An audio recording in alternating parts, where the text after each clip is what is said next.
to use deadly force to defend themselves in certain situations. So the grand jury considered whether Wilson was the initial aggressor in this case, or whether there was probable cause to believe that Darren Wilson was authorized as a law enforcement officer to use deadly force in this situation, or if he acted in self-defense. I detail this for two reasons.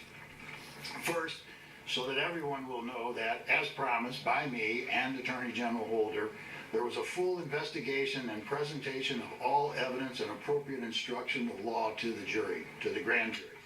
Second, as a caution to those in and out of the media who will pounce on a single sentence or a single witness and decide what should have happened in this case based on that tiny bit of information. The duty of the grand jury is to separate fact from fiction. After a full and impartial and critical examination of all the evidence in the law, and decide if that evidence supported the filing of any criminal charges against Darren Wilson. They accepted and completed this monumental responsibility in a conscientious and expeditious manner.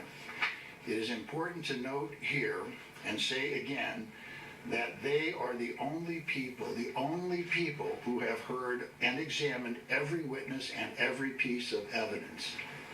They discussed and debated the evidence among themselves before arriving at their collective decision.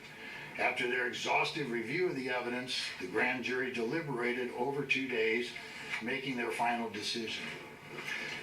They determined that no probable cause exists to file any charge against Officer Wilson and returned a no true bill on each of the 5 indictments.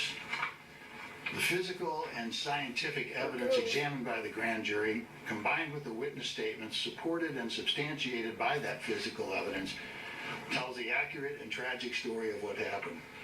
A very general synopsis of the testimony and the physical evidence presented to the grand jury follows.